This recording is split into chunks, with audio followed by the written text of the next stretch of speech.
বন্দে শ্রীকৃষ্ণ চৈতন্য নিত্যানন্দ সহোদিত গৌরাদয়ে পুষ্পবন্ত চিত্র সন্দ তমো নদ আজানুলম্বিত ভুজ কনকাবদাত সংকীর্তনৈকপিতর কমলায়তাক্ষ বিশ্বম্বর দ্বিজবর যুগধর্মপাল বন্দে জগত প্রিয়কর করুণাবতার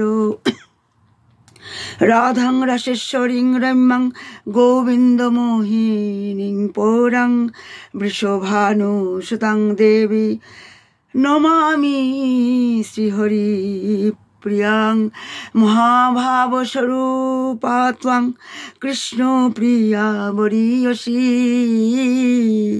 প্রেম ভক্তি প্রদে দেবী রাধিকে ত্বং নমাম্যহম। এই ভুবন মঙ্গল অখিল রসামৃত সিন্ধু পাবনাবতার সহস্রার অবতার ব্রহ্মাবতার শ্রী শ্রী চৈতন্য মহাপ্রভুর শাস্ত্রীয় মঙ্গলময় শাস্ত্রীয় উপদেশ এবং তার প্রিয় পার্শ্বতনুদের জীবন চরিত্রদা যা শোনা মাত্র আমাদের চিত্তবৃত্তি নির্মল হয়ে যায়। ভগবান যুগে যুগে আসেন, পার্শ্বদ নিয়ে আসেন আমাদের মার্গদর্শন করবার জন্য। আমরা প্রথমে আমি ভক্তিরসপাত্র কিঞ্জন বৈষ্ণব মহাভাগবত মহাপুরুষ শ্রী শ্রী স্বামী শিবানন্দ গোস্বামী মহারাজের চরণে আমার কোটি কোটি দণ্ডবত প্রণাম। আর সমস্ত রূপানুগ গুরুবর্গ গুরু পরম্পরা এবং সমস্ত আচার্যবর্গের চরণে আমার কোটি কোটি দণ্ডবত প্রণাম। আর উপস্থিত সমস্ত কৃষ্ণ প্রেম অনুরাগী গৌর ভক্তবৃন্দের চরণে আমার কোটি কোটি দণ্ডবত প্রণাম। আমরা শ্রী শ্রী চৈতন্য চরিতামৃতের মধ্যলীলার দ্বিতীয় খণ্ড দ্বাবিংশ পরিচ্ছেদ আমরা রসাস্বাদন করব। এই দ্বাবিংশ পরিচ্ছেদে শ্রী চৈতন্য মহাপ্রভু ভগবত ভক্তির পন্থা তিনি বর্ণনা করেছেন। মানে প্রথমে তিনি জীবতত্ত্ব এবং ভক্তির শ্রেষ্ঠতা তিনি বর্ণনা করেছেন। কারণ সনাতন গোস্বামী যিনি মহাপ্রভুর তো পার্শ্বদ ছিলেন, যিনি কৃষ্ণলীলায় লবঙ্গমঞ্জরী ছিলেন, তিনি কলিযুগে গৌর পার্শ্বদ হয়ে অবতীর্ণ হয়েছিলেন এবং তিনি রাজকীয় তার চাকুরি থেকে অবসর নিয়ে আসলে চাকুরি ছেড়ে দিয়ে তিনি মহাপ্রভুর নির্দেশেই তিনি বেনারসে এসেছিলেন মহাপ্রভুর সঙ্গে সাক্ষাৎ করতে। আর মহাপ্রভুকে অনেক প্রশ্ন করেছিলেন, আমি কে, হু এম আই, আমি কোথা থেকে এসছি, মৃত্যুর পরে আমি কোথায় যাব, এভাবে অনেক তত্ত্ব কথা তিনি জিজ্ঞাসা করেছিলেন। আর মহাপ্রভু তিনি সনাতন গোস্বামীকে সম্বন্ধ তত্ত্ব, অভিধেয় তত্ত্ব আর প্রয়োজন তত্ত্ব বর্ণনা করেছিলেন।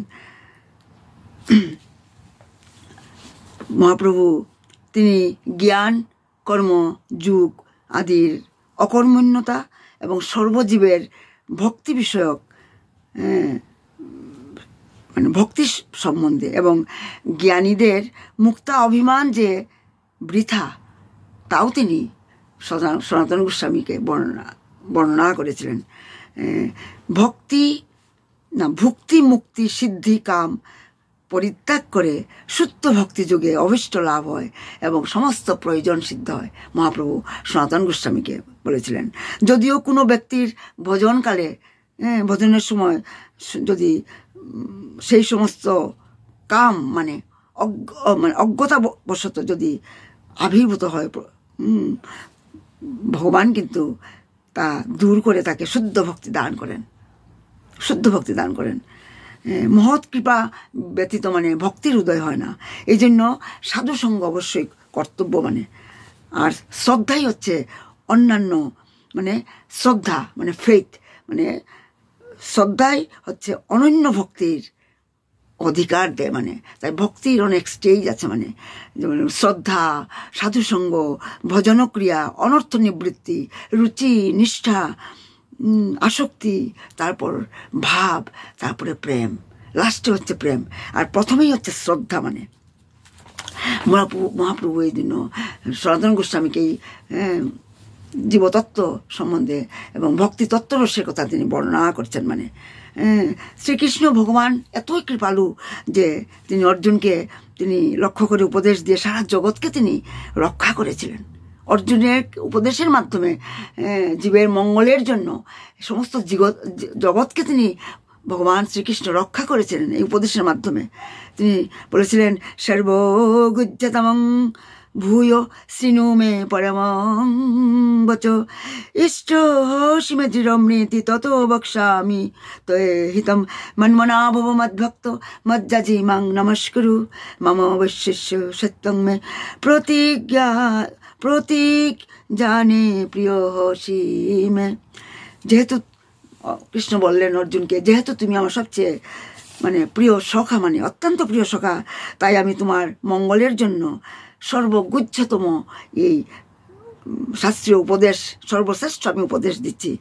সর্বদা আমার কথা চিন্তা করো, আমার ভক্ত হও, আমার পূজা করো, আমার শরণাগত হও, তাহলে তুমি নিশ্চিতভাবে আমার কাছে ফিরে আসবে। তুমি আমার অত্যন্ত প্রিয় অর্জুন, তাই আমার এই প্রতিজ্ঞা বাক্য আমি তোমাকে বললাম। ভগবান প্রথমে বেদ ধর্ম, কর্ম, জ্ঞান, যুগ সম্বন্ধে উপদেশ দিয়ে সর্বশেষে যে উপদেশ দিয়েছিলেন সেটা সবচাইতে বলবান মানে কৃষ্ণ ভক্তি। তাই তো বলা হচ্ছে শ্রদ্ধা শব্দ বিশ্বাস কহে সুদৃঢ় নিশ্চয়ই, কৃষ্ণ ভক্তি কইলে সর্বকর্ম কৃত হয়। মানে কৃষ্ণ ভক্তি সম্পাদিত হলে অন্য সমস্ত কার্য আপনা থেকে মানে করা হয়ে যায় মানে। এই সুদৃঢ় বিশ্বাসকে বলা হয় শ্রদ্ধা মানে ফেইথ। ভক্তির প্রথমেই হচ্ছে ফেইথ মানে সর্বশ্রেষ্ঠ পদ্ধতি, সেটা হচ্ছে ফেইথ মানে।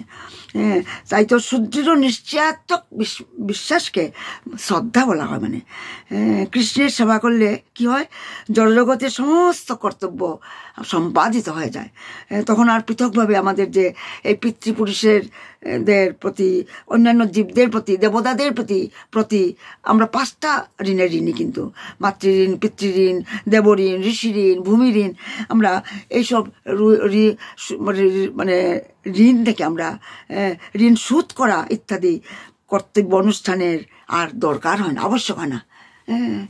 মানে ভগবত ভক্তি এতই মানে পাওয়ারফুল মানে এইসব কর্ম আপনা থেকে সম্পাদিত হয়ে যায়। তাই কর্মের সর্বশ্রেষ্ঠ ফল হচ্ছে বৈরাগ্য মানে। এই বৈরাগ্য ভক্তের মধ্যে মানে আনুষঙ্গিকভাবে সর্বদাই মানে অবস্থিত মানে। তাই তো বলা হচ্ছে যে গাছের মূলে যথা তরুর মূল অংশে চনেন তৃপ্তন্তি তৎস্কন্দভুজ শাখা প্রাণ পো হারাশ্চ যথেন্দ্রিয়া আনং তথৈব সর্বা হনুচুতেজ্জা। মানে গাছের মূলে জল মানে সেঞ্চন করলে, মানে জল দিলে যেভাবে গাছের কাণ্ড, ভালো উপশাখা, ডাল, পাতা সবাই তৃপ্তি লাভ করে এবং প্রাণের তৃপ্তিতেই যেমন সমস্ত ইন্দ্রিয়ের তৃপ্তি হয়ে যায়, তেমনি শ্রীকৃষ্ণের পূজা করলে সমস্ত দেবতাদের পূজা হয়ে যায় মানে। আর কোনো কিছু করার দরকার নেই, কারণ শ্রদ্ধাবান ব্যক্তি মানে ভগবত ভক্তি লাভের যোগ্য মানে। যার মনে শ্রদ্ধা আছে তিনি ভগবত ভক্তি লাভের যোগ্য মানে। আর শ্রদ্ধার মাত্রা অনুসারে মানে উত্তম, মধ্যম এবং কনিষ্ঠ এই 3 প্রকার ভক্ত রয়েছেন। তারপরে মহাপ্রভু সনাতন গোস্বামীর কাছে ভক্তের ভাগ তিনি মানে বর্ণনা করছেন, উত্তমা ভক্ত, মধ্যমা এবং কনিষ্ঠ ভক্ত। মানে সেটা কিভাবে, শ্রদ্ধা অ্যাকর্ডিং টু আওয়ার ফেইথ মানে শ্রদ্ধার মাত্রা অনুসারে মানে। যিনি শাস্ত্র এবং যুক্তিতে অত্যন্ত পারদর্শী এবং শ্রীকৃষ্ণের প্রতি শ্রদ্ধা যার অত্যন্ত দৃঢ়, তিনিই হচ্ছেন উত্তম অধিকারী মানে। তিনি সারা জগৎ উদ্ধার করতে পারেন।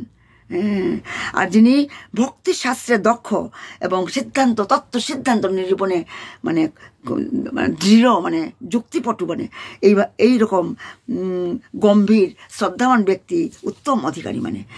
আর যিনি শাস্ত্রের ভিত্তিতে মানে যুক্তি প্রদর্শনে দক্ষ নন, কিন্তু তার মনে বিশ্বাস আছে, তিনি শ্রদ্ধাবান, কিন্তু তার মনে অনেক শ্রদ্ধা আছে, কিন্তু যুক্তিগুলি শাস্ত্রের ভিত্তিতে যুক্তি তিনি এত পারদর্শী হন, দক্ষ নন, তিনি মধ্যমা অধিকারী। আর তিনি মহাভাগ্যবান, কারণ যিনি শাস্ত্রের ভিত্তিতে যুক্তি প্রদর্শন করতে পারদর্শী নন কিন্তু দৃঢ় মানে শ্রদ্ধাবান, তিনি মধ্যমা অধিকারী ভক্ত। আর এই মধ্যমা অধিকারী আস্তে আস্তে উত্তমা অধিকারীতে স্তরে উঠে যায় মানে। আর যাহার কোমল শ্রদ্ধা সে কনিষ্ঠ জন, ক্রমে ক্রমে তেহ ভক্ত হইবে উত্তম। তার মানে যার শ্রদ্ধা মানে কোমল মানে কোমল, তাকে বলা হয় কনিষ্ঠ অধিকারী।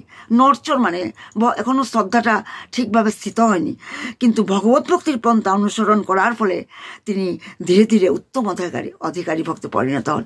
কনিষ্ঠ থেকে মানে লোয়ার লেভেল থেকে উত্তম অধিকারী হতে পারে according to the degrees of devotion.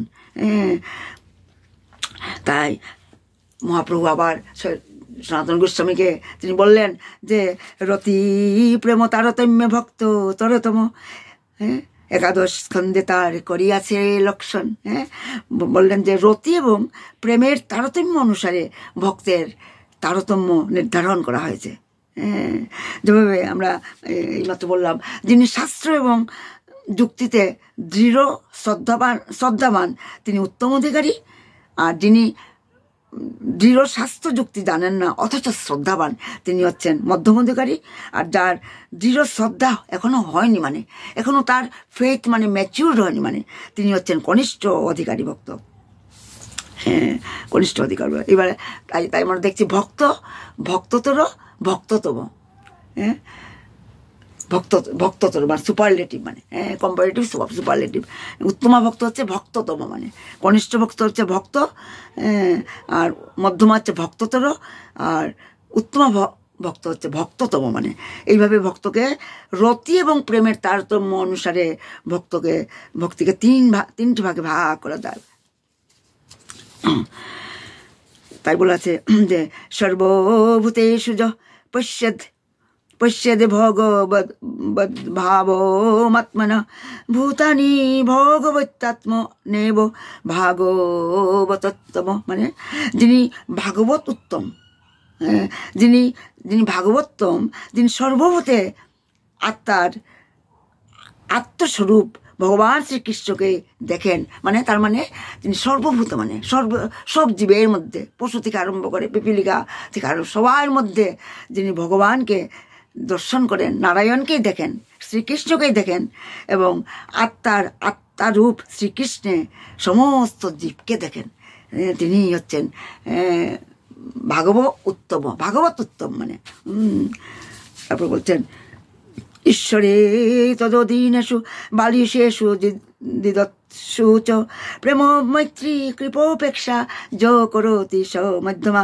আর যে ভক্ত ঈশ্বরে প্রেম, ভক্তে মৈত্রী এবং অজ্ঞান ব্যক্তিদের প্রতি কৃপাপরায়ণ এবং বিদ্বেষীদের প্রতি বিদ্বেষীদের মানে অভক্তদের উপেক্ষা করেন, তিনি হচ্ছেন মধ্যমা ভক্ত। তারপর মহাপ্রভু এবার বৈষ্ণবদের গুণ সম্বন্ধে তিনি সনাতন গোস্বামী বলছেন সর্ব মহাগুণ গণ বৈষ্ণব শরীরে কৃষ্ণ ভক্তে কৃষ্ণের গুণ সকলই সঞ্চারে। মানে বৈষ্ণবের শরীরে সমস্ত দিব্য গুণগুলি প্রকাশিত হতে দেখা যায়। আর ভগবান শ্রীকৃষ্ণের সমস্ত গুণ কৃষ্ণ ভক্তের মধ্যে মানে সঞ্চারিত হয় মানে, because Krishna he always empower করে থাকেন ভক্তদের, শুদ্ধ ভক্তদের। আর সেই সব শুদ্ধ বৈষ্ণবদের গুণগুলি কি সেই সব গুণ হয় বৈষ্ণব লক্ষণ, সব কহা না যায় করি দিক দর্শন।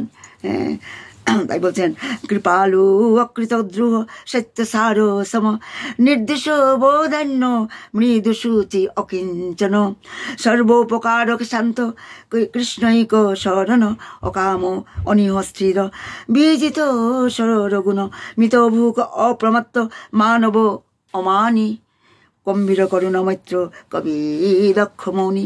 তার মানে বলছেন যে ভগবত ভক্ত সর্বদা কৃপালু হন, তিনি বিনীত, সত্যবাদী, সমদর্শী, নির্দোষ, বদান্য, মৃদু, সূচি, অকিঞ্চন, সকলের উপকারক, শান্ত এবং ভগবান শ্রীকৃষ্ণের শরণাগত, নিষ্কাম, স্থির এবং মিতভুক মানে অপ্রমত্ত, মানদ এবং অমানী এবং গম্ভীর, করুণ, মৈত্র, কবি এবং দক্ষ এবং মৌনী। এইসব গুণগুলি মানে ভগবত ভক্তের মধ্যে আছে, বৈষ্ণবদের মাঝে, উচ্চকোটির বৈষ্ণবদের মধ্যে এইসব গুণ দেখা যায় মানে। আর তিতিক সরকারণিক্য সুহৃদ সর্বদেহিনাম অজাত শত্রুভ শান্তা সাধু সাধুভূষণা, মানে ভগবত ভক্ত সর্বদাই মানে সহিষ্ণু, অত্যন্ত কৃপাপরায়ণ, সর্বজীবের সুহৃদ এবং শাস্ত্র অনুগ মানে এবং অজাত শত্রু এবং শান্ত, এইসব সমস্ত গুণাবলী সাধুর ভূষণ স্বরূপ মানে এইগুলি মানে তার অলঙ্কার সাধুদের মানে। আর ভগবান কপিলদেব যিনি কর্দমমণি এবং দেবাহতির পুত্র, ভগবান স্বয়ং কপিলদেব হয়ে তিনি জন্মগ্রহণ করেছিলেন। সেই কপিলদেব তিনি তার মাতাকে তিনি এই ভগবত ভক্তি মার্গের কথা তিনি বলেছিলেন। মাকে, তার মা দেবাহতিকে তিনি অনেক ভক্তিমার্গ সম্বন্ধে বলেছিলেন, মানে যাকে সাংখ্য দর্শন বলা হয়। তাই বলা হচ্ছে যে কপিলদেব তিনি তার মাকে বলছেন যে আত্মেন্দ্রিয় প্রীতিবাঞ্ছা তা হলো কাম, আর কৃষ্ণেন্দ্রীয় প্রীতিবাঞ্ছা তা হলো প্রেম। মানে কপিলদেব জড় বস্তুর প্রতি আসক্তিকেই জীবের সংসারের বন্ধনের কারণ, আর অপ্রাকৃত বস্তুতে আসক্তি জড়জগতের বন্ধন থেকে মুক্ত হওয়ার কারণ রূপে মানে বর্ণনা করেছেন। অ্যাটাচমেন্ট টু ভগবান শ্রীকৃষ্ণ আর ডিটাচমেন্ট ফ্রম ম্যাটেরিয়াল থিংস, মানে এটা বলছেন। মানে আত্মেন্দ্রিয় প্রীতিবাঞ্ছা সেটা কাম, সেটা মানে আমরা জড় বন্ধনের কারণ, সেটা আত্মেন্দ্রিয় প্রীতিবাঞ্ছা হচ্ছে জড় বন্ধনের কারণ, আর কৃষ্ণেন্দ্রীয় প্রীতিবাঞ্ছা হচ্ছে এই জড়জগতের বন্ধন থেকে মুক্তি লাভের কারণ বলছেন মানে। তারপর কৃষ্ণ ভক্তি জন্মমূল হয় সাধু সঙ্গ, কৃষ্ণ প্রেম জন্মে দেহ পুনঃ মুখ্য অঙ্গ। কৃষ্ণ ভক্তির মূল কারণ হচ্ছে সাধু সঙ্গ, মানে এমনকি যখন সুপ্ত কৃষ্ণপ্রেম আমাদের মধ্যে জাগৃত হয় তখন ভগবত ভক্তের সঙ্গ অত্যন্ত প্রয়োজন।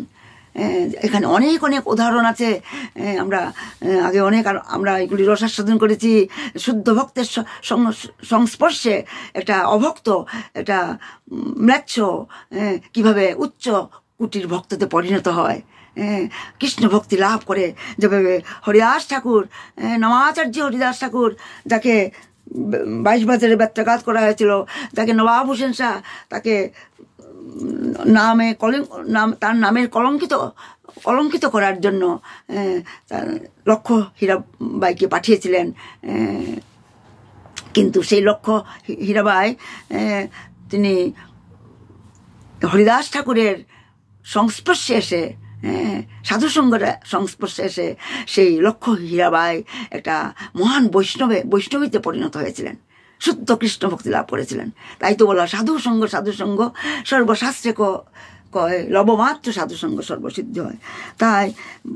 তাই বলছেন, হে অচ্যুত, সংসারে ভ্রমণ করতে করতে কেউ যদি এই ভববন্ধন থেকে মুক্তি হওয়ার যোগ্যতা অর্জন করে তাহলে তিনি ভগবত ভক্তদের সঙ্গ লাভ করার সৌভাগ্য অর্জন করেন। তাই তো বলা হয় ব্রহ্মাণ্ডে ভ্রমিতে কোন ভাগ্যবান জীব, গুরু কৃষ্ণ প্রসাদে পায় ভক্তি লতা বীজ। অনেক মানে সৌভাগ্যের ফলে এই সংসারে ভ্রমণ করতে করতে ব্রহ্মাণ্ডে ভ্রমিতে কোন কি করে, এভাবে মানে ব্রহ্মাণ্ডে 84 লক্ষ জনী আমরা দেহ লাভ করে এইরকম ভ্রমণ করতে করতে চর্বণ করতে করতে সৌভাগ্য উদিত হলে আমরা এক মহান শুদ্ধ ভক্তের আমরা সঙ্গ লাভ করি, তখনই আমাদের মধ্যে সৌভাগ্য উদিত হয়, আমরা কৃষ্ণ ভক্তি লাভ করতে পারি। তাই সাধুসঙ্গ খুবই মানে ইম্পর্টেন্ট। তারপর তিনি বলছেন যে সত্যং সুচং দয়া মৌনং বুদ্ধি শ্রীর যশ ক্ষমা সমোদম ভোগোষ্ঠি যৎ সংগাদ জাতি তং সংশয়ম তেষু শান্তেষু মূঢ়েষু খণ্ডিতাত্ম নো সাধুষু সঙ্গং নো কুর্জা চেষু যোষিত ক্রীড়া মৃগেষু চে। মানে সত্য শৌচ দয়া মৌন বুদ্ধি লজ্জা শ্রী যশ ক্ষমা সমদম ঐশ্বর্য ইত্যাদি সমস্তই যার সঙ্গ প্রভাবে ক্ষয় হয়ে যায়, সেই সুখ প্রদানকারী, সেই আত্মবিনাশকারী অশান্ত, সেই অসাধু, সেই মূঢ় মানে মূঢ়ের সঙ্গ, সেই অসাধুর, সেই অভক্তর সঙ্গ কখনোই করা উচিত নয়। তার অভক্তের সঙ্গ সর্বদাই ত্যাগ করা উচিত। তাই বলা হচ্ছে যে অসৎসঙ্গ। হ্যাঁ, যেভাবে আবার তিনি বলছেন বরং হুত বহজালা পঞ্জরান্তর স্থিতি নো শৌরী চিন্তা বিমুখ জন বৈশসম। মানে জ্বলন্ত অগ্নির মধ্যে খাঁচায় বন্ধ হয়ে থাকার যে ক্লেশ মানে হয় তা অনেক ভালো। জ্বলন্ত অগ্নির মধ্যে খাঁচায় বন্ধ হয়ে থাকার যে ক্লেশ, যে যন্ত্রণা, যে কষ্ট, সেটা অনেক ভালো। কার থেকে?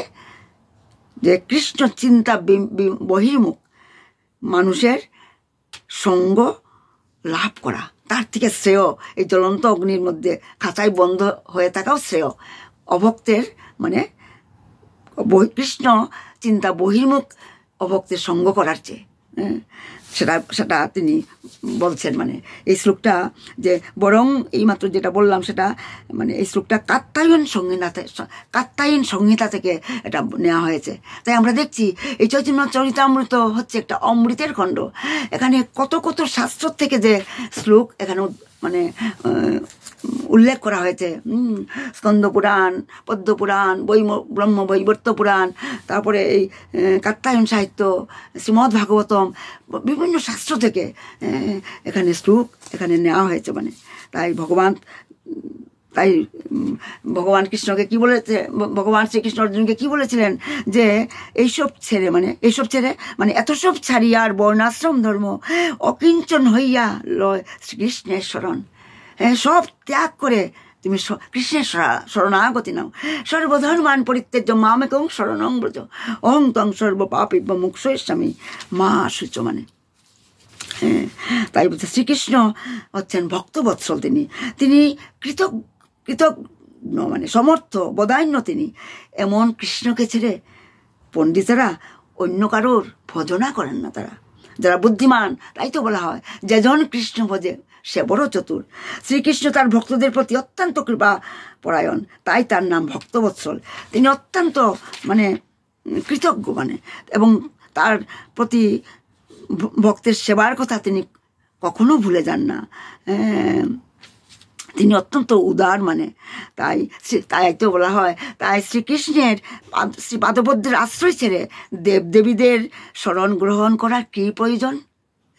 কেউ যদি দেবদেবীদের পূজা করেন এবং শ্রীকৃষ্ণকে পরিত্যাগ করেন, তাহলে বুঝতে হবে যে তিনি সবচাইতে বড় মূর্খ। মানে এইভাবে মানে শুদ্ধ ভক্তির কথা তিনি সনাতন গোস্বামীকে মহাপ্রভু তিনি বলছেন। আর বলছেন যে বিজ্ঞজনের হয়ে যদি কৃষ্ণ গুণজ্ঞান অন্যতে যে ভজে তাতে উদ্ধব প্রমাণ। এরকম অনেক উদাহরণ দিচ্ছেন। আর শুদ্ধ ভক্তির শ্রেষ্ঠতা সম্বন্ধে তিনি বলছেন বিজ্ঞ ব্যক্তি যদি কৃষ্ণের গুণ সম্বন্ধে অবগত হন, তাহলে তিনি স্বাভাবিকভাবেই অন্যদের ত্যাগ করে মানে এই কর্ম জ্ঞান যোগ আদি এইসব অন্যান্য মার্গ মানে ত্যাগ করে কেবল শ্রীকৃষ্ণের এই ভজনা করেন। আর উদ্ধব হচ্ছে তার প্রমাণ। উদ্ধব কারণ সেই জ্ঞানী ভক্তি উদ্ধব প্রেমভক্ত হয়ে গিয়েছিলেন। মানে তারপর আবার তিনি বলছেন শরণাগতের অকিঞ্চনের একই লক্ষণ, তার মধ্যে প্রবেশ হয়ে আত্মসমর্পণ। মানে অকিঞ্চন ভক্ত এবং শরণাগত ভক্ত এই দুটার লক্ষণ একই। মানে এখন আমরা এই অকিঞ্চন ভক্ত এবং শরণাগত ভক্ত কারণ শরণাগত তাদের মধ্যে মানে দুটার মধ্যে শরণাগতের সমর্পণ রূপ একটি অধিক লক্ষণ রয়েছে। তাই সেটা বলছে কি, আনুকূল্যস্য সংকল্প প্রাতিকূল্যস্য বর্জনম রক্ষিষ্য অতীতি বিশ্বাস গুপ্তত্রে বর্ণং তথা। শরণাগতির 6টা লক্ষণ, মানে 6 প্রকার লক্ষণ আছে।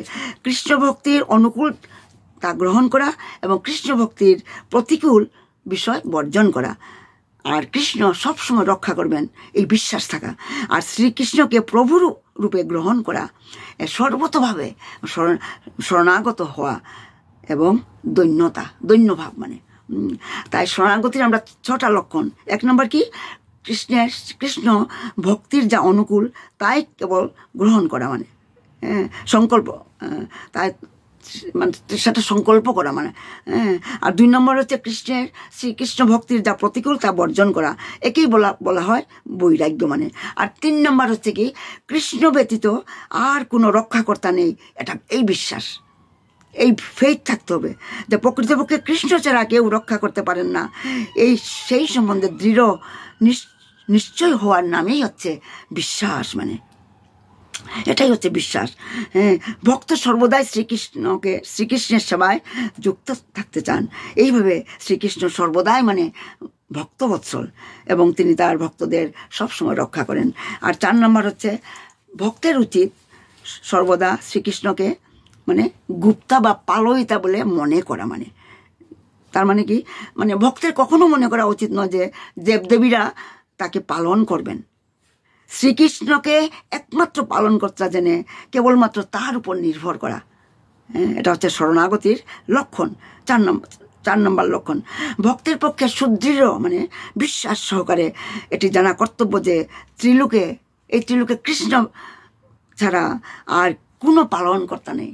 কারণ ভগবান হচ্ছেন ঈশ্বর পরমকৃষ্ণ সচ্চিদানন্দ বিগ্রহ অনাদিরাদি গোবিন্দ সর্বকারণ কারণম।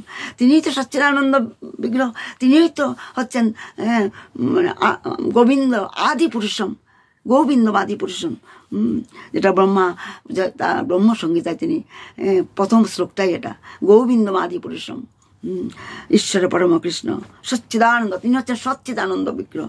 কারণ ভগবান হচ্ছেন সৎ, ভগবান হচ্ছেন চিৎ, ভগবান হচ্ছেন আনন্দময়, মানে তিনি হচ্ছেন নিত্য। আর ভক্তের পক্ষে সুদৃঢ় বিশ্বাস সহকারে এটি জানা দরকার যে ভগবান ছাড়া, কৃষ্ণ ছাড়া আর কোনো পালনকর্তা নেই। He is the only creator, maintainer, একমাত্র পালনকর্তা। আর 5 নম্বর শরণাগতি লক্ষণ কি, আত্মসমর্পণের অর্থ হচ্ছে সর্বদা মনে রাখা যে আমাদের ইচ্ছা স্বতন্ত্র নয়, আর তা শ্রীকৃষ্ণের ইচ্ছায় পরতন্ত্র, মানে আমাদের ইচ্ছা স্বতন্ত্র নয়, আমরা পরতন্ত্র। কার কাছে পরতন্ত্র? আমরা শ্রীকৃষ্ণের ইচ্ছার পরতন্ত্র আমরা। আর 6 নম্বরটা হচ্ছে ভক্ত সর্বদাই দীন এবং বিনত। He is so full of humility. তৃণাদপি সুনিচন তরুরপি সহিষ্ণু অমানিন মানদেন কীর্তনিয়া সদাহরি। তাই আমার তো সময় শেষ হয়ে গেছে, আমরা আরেকটা লাইন বলে আমি শেষ করছি। ভগবদ্গীতায় তাই তো বলা হয়েছে, সর্বস্ব চাহং হৃদি সন্নিবিষ্ট মত্ত স্মৃতি গানোপো অঞ্চ বেদশ্চ সর্বৈরমেব বিদ্য বেদান্ত কৃত বেদবিদ চাহম। তাই ভগবান বলছেন, আমি সকলের হৃদয়ে বসে আছি, আমার থেকে স্মৃতি জ্ঞান বিস্মৃতি আসে, সকল বেদে কেবল আমি একমাত্র জ্ঞাতব্য, মানে আমি বেদান্তের প্রণেতা এবং বেদবেত্তা আমি। এইভাবে সনাতন গোস্বামীকে মহাপ্রভু ভক্তি রসের কথা, তত্ত্ব রসের কথা তিনি বর্ণনা করেছেন। আমার সময় শেষ হয়ে গেছে। নিতাই গৌ সীতানাথ প্রেমানন্দে হরি হরি বল, হরি হরি বল, হরি খেতুরি ধাম কি জয়, নরোত্তম দাস ঠাকুর কি জয়, শিবানন্দ বাবা কি জয়, সৎসঙ্গ কি জয়।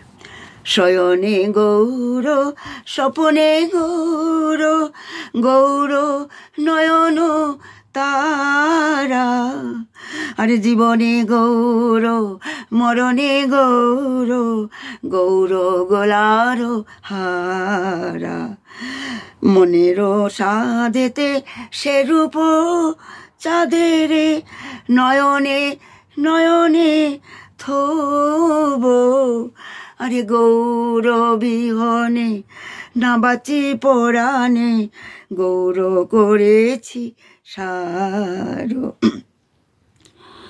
গৌর গমন গৌর গঠন গৌর মুখের হাসি। আরে গৌর প্রীতি গৌর মূরতি হিয়ার রহিল পাশি। মনরে হে কহনা গৌর কথা, কহনা গৌর কথা। প্রণাম সবাইকে, আমার ভুল ত্রুটি মার্জনা করবেন। জয় শিবানন্দ বাবা কি জয়, সৎসঙ্গ কি জয়। প্রণাম প্রণাম।